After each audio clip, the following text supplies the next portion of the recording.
বন্ধুরা আসসালামু আলাইকুম। দর্শক, ভিডিও করতে আসছিলাম কোটচাঁদপুর উপজেলায় কাকবাড়ি গ্রামে। এই গ্রামে কৃষি উদ্যোক্তা হারুনুর রশিদ মুসা ভাই, তিনি ড্রাগনের বাগান করেছেন। অর্থাৎ মুসা ভাইয়ের বিভিন্ন জাতের বিশাল একটা ড্রাগনের প্রজেক্ট রয়েছে। তো এখন আমি দাঁড়িয়ে আছি তার একটি ড্রাগনের বাগানের ভিতর, যে বাগানটি পিঙ্ক রোজ ড্রাগন নামে পরিচিত। তো আসলে এই পিঙ্ক রোজ নিয়ে বিভিন্ন আলোচনা সমালোচনা আছে, অনেকে অনেক মন্তব্য করে থাকেন। কেউ বলেন পিঙ্ক রোজ ভালো না, কেউ বলেন যে পিঙ্ক রোজ প্রথম বছর ফল বেশি আসে, দ্বিতীয় বছর আসে না, কেউ বলেন যে পিঙ্ক রোজ বড় হয়, কেউ বলেন যে পিঙ্ক রোজ আসলে প্রথম বছর বড় হতে পারে, পরের বছরে যে বড় কম হবে, ফলনও কম ধরবে। কিন্তু মুসাফের এই বাগানে এসে সত্যি অভিভূত হয়েছি। গত 2 বছর যাবত আমি দেখতেছি যে তার বাগানের প্রতিটি গাছে অসংখ্য রকমের পিঙ্ক রোজ ড্রাগন ধরেছিল। বর্তমানে সেই বাগানে কিন্তু ব্যাপক পরিমাণে ফল আসছে এবং প্রতিটি গাছে যে ফল এসেছে সে ফলগুলো পাকতে শুরু করেছে এবং কোনো কোনো ফল 700-800 গ্রাম পর্যন্ত ওজন হয়েছে। এবং আমরা গত বছর দেখেছিলাম যে 1 কেজি 800 গ্রাম পর্যন্ত তার একটি ফলের ওজন হয়েছিল। তো এই যে বাগানে আসলাম এবং বাগানে ভিডিও করলাম, ঘুরে বেড়াচ্ছি, তো খুবই একটা ভালো লাগছে। তো বাগানে আসবো আর এই পিঙ্ক রোজ ড্রাগন খাবো না, সেটা তো হতে পারে না। তো নিজ হাতে আসলে এই বাগান থেকে একটা পিঙ্ক রোজ ড্রাগন কাটবো এবং খেয়ে দেখবো আসলে স্বাদটা কেমন। তো অবশ্য মুসা ভাইয়ের কাছ থেকে অনুমতি নিয়ে কিন্তু এই ফল কাটা হচ্ছে। আপনারা ভাববেন না যে এখানে বাগান আসতে গেলে পরের ফল খেয়ে বলছি, এমন কোনো বিষয় না। তো আসলে আমরা একটু কাটি।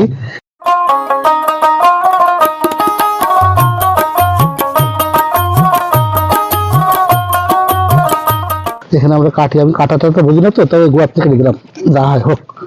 এই যে বা যে কোনো ড্রাগনে যদি টনিক ব্যবহার করা হয়, সেটা নাকি পাশে সবুজ থাকে আর এক পাশে লাল হয়। কিন্তু তার এই ড্রাগনটা দেখুন যে আসলে কিন্তু পুরোটাই লাল হয়েছে। এটা কোনো সবুজের কিন্তু কোনো সবুজ নেই, কিন্তু মানে অর্থাৎ পাকতে শুরু করেছে এবং পরিপূর্ণতা আসতে শুরু করেছে, তার আগে কিন্তু কেটে হয়ে গেল।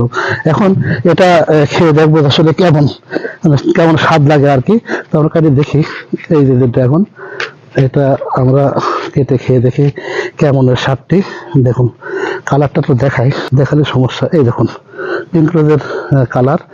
এই যে এখন ড্রাগন খেয়ে দেখবো। এটা আমরা এই জায়গাটা রাখি, এই দেখুন গাছের পরে রেখে দিলাম।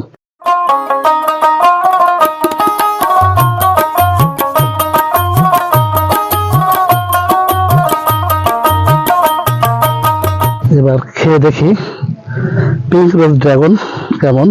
দর্শক, মুসাবের যে বাগান, সেই বাগান থেকে একটি পিঙ্ক রোজ ড্রাগন আমি নিজ হাতে কেটেছি এবং সেটা খেয়ে দেখতে চাই যে স্বাদটি কেমন। এটা এখন খেয়ে দেখি কেমন লাগে।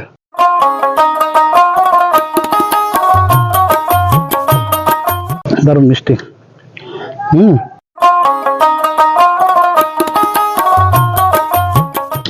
ড্রাগন কিন্তু খেয়েছি, কিন্তু এটা মনে হচ্ছে মিষ্টিটা একটু বেশি মনে হচ্ছে। একদম পুরো গাছ থেকে কেটে কিন্তু খাওয়া। বাগানে আসলাম, ঘুরলাম, নিজ হাতে ড্রাগন খেলাম। আসলে বাগান থেকে এসে নিজ হাতে ড্রাগন ছিঁড়ে খাওয়ার মজাটাই আলাদা। তো দর্শক, মূলত এটাই ছিল আসলে এই বাগান ঘুরে বেড়ানো এবং ফল খাওয়ার একটা ভিডিও আপনাদেরকে দেখালাম। যারা যেখান থেকে ভিডিও দেখছেন তাদেরকে ধন্যবাদ জানিয়ে শেষ করছি। আল্লাহ হাফেজ।